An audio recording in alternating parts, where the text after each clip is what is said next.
किसान भाइयों, आप पहले पानी के तुरंत बाद जितना जल्दी हो यूरिया भी दें। हो सके तो जिंक की अगर कमी है, जिंक बहुत एसेंशियल है और कई वैरायटीज़ तो गेहूं की जिंक पर ही प्रमोट होती हैं कि इसमें जिंक की भी प्रचुर मात्रा है, ऐसा लिखा जाता है, बोला जाता है साइंस में। तो मैं ये चाहूँगा कि साथ में आप माइक्रो न्यूट्रिएंट्स जो सूक्ष्म तत्व हैं, उनके भी कई ब्रांड्स आते हैं, काफ़ी कंपनियां बनाती हैं।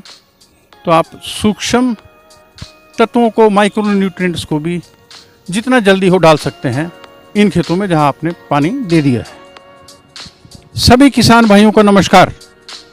साथियों, इस समय हम अपने खेत में हैं और यहाँ पर बीज उत्पादन एवं प्रदर्शनी हेतु हमने गेहूं की कई किस्मों को लगाया है। आज का वीडियो जो हम आपसे शेयर कर रहे हैं, साझा कर रहे हैं, वो विषय है कि गेहूं की फसल को बोने के बाद कितने दिन के बाद पानी दें और कितने दिनों के बाद यूरिया दें। इस पर कई चर्चाएं हैं, बहुत से वीडियो आपने देखे होंगे और लोगों ने भी आपका ध्यान आकर्षित किया होगा। तो मैं ये कहना चाहूँगा सर्वप्रथम कि थंब रूल जो है सब कोई जानते हैं किसान, कि 21 दिन के अंतराल में बोने के उपरांत गेहूं की कोई भी किस्म हो उसको पानी दे देना चाहिए। ये बहुत प्रचलित एक धारणा है और साइंस भी इसे कहती है। मगर 21वें दिन पानी देने पे क्या हमको लाभ होगा या क्या हमको हानि हो सकती है, या कितना गेहूं की पैदावारी बढ़ सकती है या कितनी कुछ कम हो सकती है, पानी की मात्रा कितनी होनी चाहिए और ये पानी कब कब देना चाहिए, उस पर हम चर्चा करते हैं। साथियों, ये खेत जो आप देख रहे हैं इसमें गेहूं कितनी अच्छी खड़ी है और इस गेहूं की बुआई की थी हमने 12 नवंबर को और हमने 3 दिन पहले इसमें पानी दिया है। आप इसके दिन निकाल सकते हैं कि कितने दिन बाद हमने पानी दिया है। तो 21 दिन वाला फार्मूला हमने नहीं रखा है, हम हर खेत को मॉनिटर करते हैं कि उसमें ज़मीन की हालत कैसी है, उसमें नमी की मात्रा कितनी है, ज़मीन सख्त है, थोड़ी चिकनी है या रेतीली है, मौसम में आर्द्रता कितनी है और कितने प्रभाव से हम पानी देंगे कि ये अधिकतम पैदावारी में सहायता करे। तो साथियों, इसमें मैं ये कहना चाहूँगा कि आप ये गेहूं का पौधा देख रहे हैं, इसमें 3 कल्ले आप देख रहे हैं, मे बी 3-4 3 हैं अभी। और ये आप दाना भी देख सकते हैं, ये गेहूं का दाना, फोकस करें, ये चिपका हुआ है अभी भी। और ये इसकी रूट्स हैं, ये इसकी जड़ें हैं, ये इसकी टहनियाँ और पत्तियाँ हैं, टिल्लर्स हैं। तो सर्वप्रथम जो इसमें जो जड़ बनती है वो CRI करके हम कहते हैं, क्राउन रूट इंडेक्स की, वो थोड़े दिन के लिए बनती है, चलती है, थोड़ी सी खुराक देती है, मगर जल्द से फिर जैसे ही फुटाव होना शुरू होता है और जड़ें काफ़ी सारी निकलती हैं। तो ये जड़ें जो हैं तेज़ी से बढ़वार में बहुत ज़्यादा काम करती हैं। इनको ऊपर शाखाएं भी बनानी है, टिलरिंग करनी है और नीचे जो जड़ें बढ़ेंगी उनको भी काम में आना है।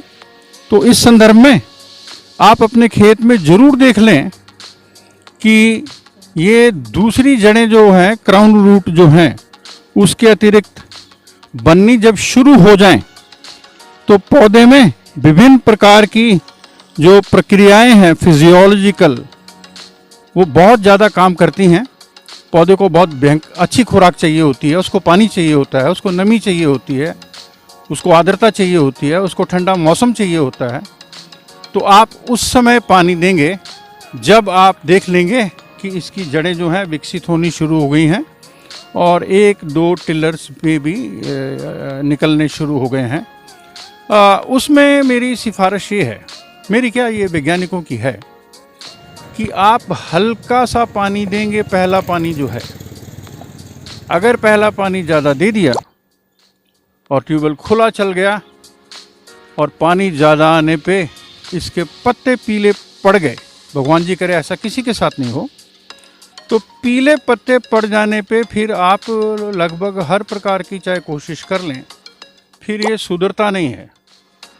तो आप पूरा अलर्ट रहेंगे, आप चुस्ती में रहेंगे कि जब खेत में पानी लगे तो उस समय आप हल्की हल्की पतला पानी ही इसको दें। अब पतले का कोई मीटर तो है नहीं साहब, आप कहेंगे कि पानी छोड़ दिया है साहब, वो बह रहा है और आगे आगे जा रहा है। तो उसका कहने का मतलब ये है कि फ्लड लाइक इरिगेशन नहीं हो, जैसे धान में आप कर देते हैं बाढ़ जैसी परिस्थिति, पूरा खेत जो है लबालब भर जाता है, ऐसा बिल्कुल नहीं करना। और ऐसा किसान जानते भी हैं, मगर जितना हल्का पानी जाएगा उतना अच्छा। ये बस थोड़ी सी जड़ों तक ही हमको पहुंचाने की ज़रूरत है, इससे नीचे भी थोड़ा चला जाए तो हमको कोई दिक्कत नहीं है, क्योंकि इसके तुरंत बाद ही हम विभिन्न प्रकार के पोषक तत्व यूरिया जैसे देंगे, जिंक दे दें तो और अच्छा है।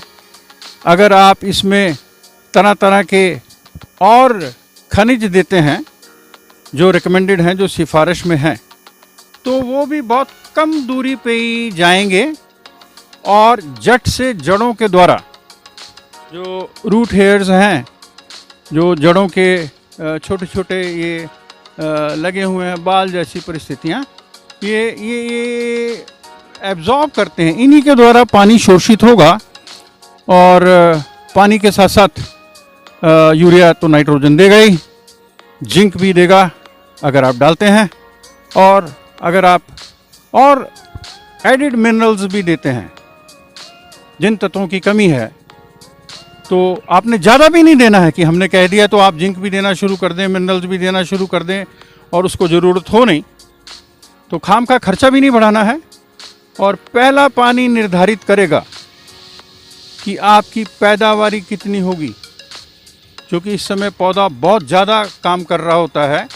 मैं पहले भी बोल चुका हूँ, इसकी शाखाएं बन रही होती हैं और जड़ें भी बन रही होती हैं। अगर पानी की कमी हो गई 2 दिन 4 दिन, और अगर पानी ज़्यादा दे दिया गया, तो दोनों ही अवस्थाओं में पैदावारी 50 किलो से लेके 1 क्विंटल तक भी प्रति एकड़ कम हो सकती है। मगर हम क्योंकि सब बुद्धिमान हैं, किसान सब वैज्ञानिक ढंग से खेती करते हैं, तो आप बहुत ही खूबसूरती से खेती को करें। हम भगवान जी से आराधना करते हैं कि आप अच्छे से पहली सिंचाई करेंगे और आपके यहाँ पर काफ़ी अच्छी पैदावारी इस साल होगी। सबको ढेर सारी शुभकामनाएं। नमस्कार।